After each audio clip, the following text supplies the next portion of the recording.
me first ask you to introduce yourself and the fact that you're a co-founder of these two things. Sure, yeah. I'm Mark Wexler, co-founder of Just Business and Not For Sale. And maybe walking through the Rebel model would kind of help illuminate just with an example. Yeah. So when we first started Not For Sale out of Just Business in 2007, we through turnkey relationships, we had a direct service project working with exploited kids in Lima, Peru. And if you could imagine you're at the bottom of a river and you're pulling kids out, and that's what we were doing in Lima. We were literally going and engaging with kids who have been exploited in some of the most horrific ways you could ever imagine. We're talking young kids, from very young up to 18. And you'd get one kid out and put them into a care home and get them on a path towards restoration. And then you'd go back to the same place, and that one kid's been replaced with two. And you get those two kids out, and you do the same thing, put them on a path towards restoration. And then you go back, and there were 5 kids where there were 2 previously, and 1 before that. And that's the definition of insanity. Doing the same thing over and over again, and getting not even the same result, but getting a worse result. And for us, it was just a matter of data. And it's saying, well, let's look at where these kids are coming from. Let's understand why they're ending up in this location. Essentially conduct a SWOT analysis of the region where they came from. And a disproportionate number of those kids were coming from a region of the Peruvian Amazon called Madre de Dios. And so over the next 18 to 24 months, we conducted a SWOT analysis of the region, wanted to understand what the vulnerabilities were, and quickly realized that environmental degradation was leading to entire disruption of local economy, people moving from self-sufficient lifestyles to now being forced into the paid economy for the first time in thousands of years. And that's where traffickers were coming in and preying on that just lack of understanding around economy. And we were then meeting those kids on the streets in Lima. And so we felt like we were moving both literally and figuratively upstream to the Peruvian Amazon to do this analysis and to more fully understand what the problem was, but some of the potential opportunities in that community are. And there's incredible opportunities in the Peruvian Amazon. The ironic part is it's the ecologically probably the most wealthy location on the face of the planet, and yet the people are some of the poorest. But what you can do with that is start to flip it. And so we developed out a business plan. So here we are, we're a nonprofit, and we realized we could put in some donor dollars there to help about maybe 2 to 3% of the population who have been exploited or those who are at extreme risk. But the real reason why people were being trafficked out of this region was because of a lack of onboarding into global economy in a way that respects their dignity rather than preys on the fact that they're vulnerable. And so we developed out this business plan. It was like a par-baked business plan because we knew we couldn't do it on our own. We needed more people to be involved. And again, this is the thought process of onboarding new talent, new entrepreneurs, new businesses, new ways of thinking into the anti-human trafficking space. We held an event in February of 2011 called the Montero Circle, just down the coast in Montero. And at that event, we had leaders from like Google, Twitter, major law firms like Latham & Watkins, entrepreneurs who started up everydayhealth.com, you name it, just people who think very differently about how you approach a problem. And including a baseball player, Jeremy Affeldt, who's a relief pitcher for the San Francisco Giants and a huge supporter of ours. Again, these cultural and economic levers. And what came out of this 36-hour event was we literally started with maybe thousands of ideas and whittled it down to 8. And we made a promise coming out of the event that we would execute on what they came up with because we're crazy. And what they came up with, and Jeremy was kind of the guy, he was sipping tea all day, and he goes, why don't we do a tea? It's simple, it's something that's practical. And everyone was like, yeah. So that idea won. So that was in February of 2011. Within 18 months, we had a bottled product. And we had spun it off as a for-profit social enterprise, and an ongoing model template that we work with Latham & Watkins, our law firm, on, that provides 2.5% of every sale that could scale up to 5% on every sale, depending on how the business is doing. So trying to build in some opportunities there to grow for the nonprofit, because I helped incubate and start the company, but also realizing that the company needs to be able to stand on its own. But 2.5% of every sale goes back to not for sale. Equity goes back to not for sale. But then we open it up as an opportunity for investors to now think about how they can engage the anti-human trafficking space in a very different way, and possibly receive a return. But they're also getting quarterly social impact updates along with their quarterly investor updates. And all to say, we're creating jobs on the front end in the Peruvian Amazon. So 3 of the ingredients are being harvested from those extreme risk communities that we targeted. We're ensuring that supply chain is one we can be proud of. And we're creating the revenue streams back to not for sale to reinvest in those communities. So it's a holistic ecosystem where we feel is a part of the kind of the economic scale of the organization, but also the social impact we want to see. Because now you can say hundreds of thousands of consumers are purchasing a product that's being made with dignity.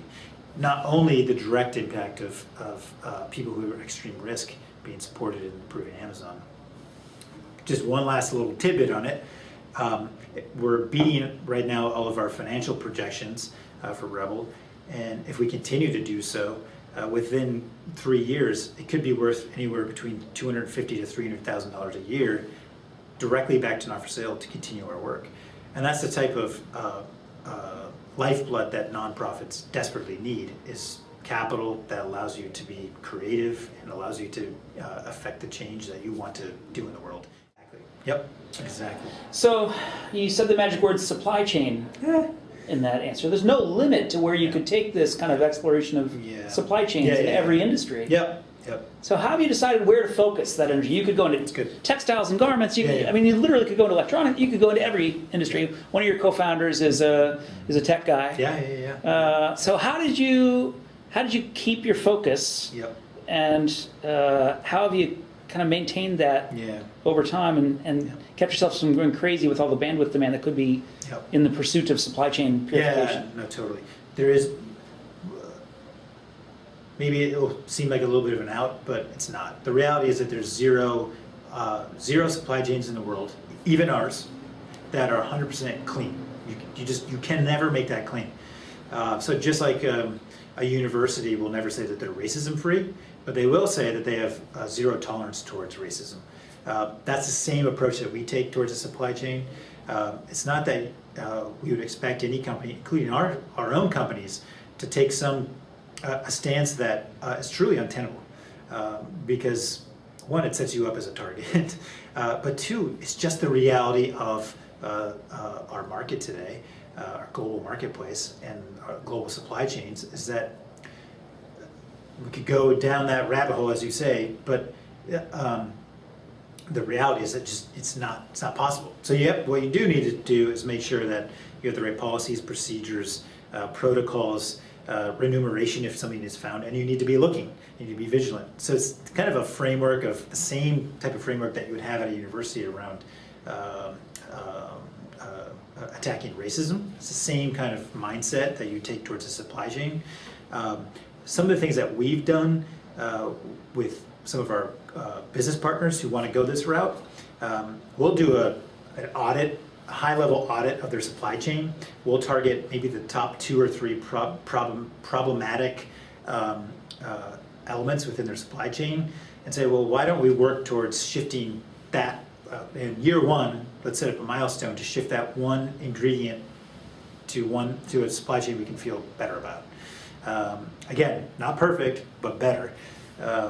And in some cases, For example, we're working with Half Moon Bay Brewery, and Half Moon Bay Brewery is wanting to do a not-for-sale beer line with us. And so what we're doing, same thing, we're doing an audit of their ingredient list, and we're picking one. This year will probably be honey. We're packaging a honey. They're funding up front a honey project in the Peruvian Amazon. So now we can tell it's a similar story to Rebel. We're linking social impact ingredients to the supply chain of the beer, so that when you're sipping your beer, you can feel good on many levels. But yeah, you've got to be realistic around supply chain. It's unruly. It's truly it can take you down snarled rat holes that it only becomes an impediment to real change. So we're starting a new spin-off entity called Dignita, and a division within Dignita will focus on supply chain, and supply chain matters. And we have contracts with a number of companies, including Etsy, to work on certain products within their portfolio to ensure that they can feel good about where the supply chain leads back to. And ensuring, again, this zero tolerance approach to a supply chain. And it's really interesting because our supply chain interests came again out of Not for Sale, and it was very donor driven. It was foundation driven, and there was an interest around that within the anti-human trafficking space for a couple of years, 2007, 2008, 2009, and so there was some money that went in to scale tools that could shine a greater light onto supply chain. So within Not for Sale, we developed a tool called Free to Work. It's a 156-point metric we built in partnership with the Department of Labor, and sorry, it wasn't Department of Labor. I'm going to back it up. So we built this tool called Free to Work in partnership with the Department of State, and has this 156-point metric that helps us, look at a supply chain and measure it. And we built an app for smartphones where you could scan a barcode of a product and it would pop up a letter grade A through F as to the work that a company is doing to mitigate forced labor in their supply chain. Now here's the really interesting part. No one cared. No one used it. Foundation money, donor money started to just drivel away because it's just the nature of kind of the nonprofit market, is that there's a certain interest at a certain point of time around certain things. And supply chain was a real hot matter. And it did start to spur some good things of about 600 companies that we, again, it wasn't a punitive thing. We didn't want it to be a beatdown. We would disclose the information that we had gathered. It was all publicly known information. We just were aggregating it. And we would provide it to the company before we made it public. And 38% of the companies that we created came back to us and asked for help to improve their grade. Put a for-profit hat on it, go recruit the former head of supply chain at Juniper Networks, who's the CEO of that, the EVP of that division of Dignita.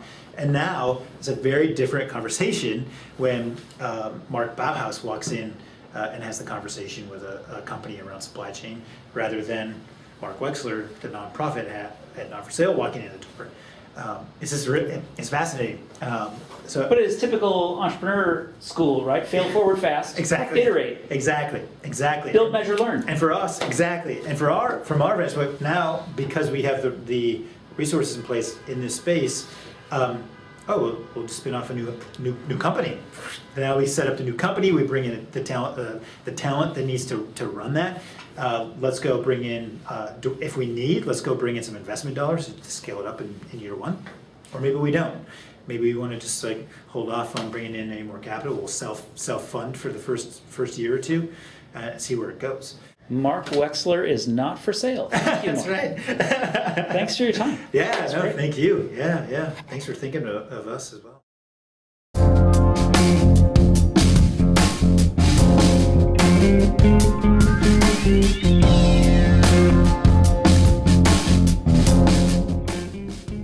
Temples of Technology is produced in Northern California by the California Technology Council.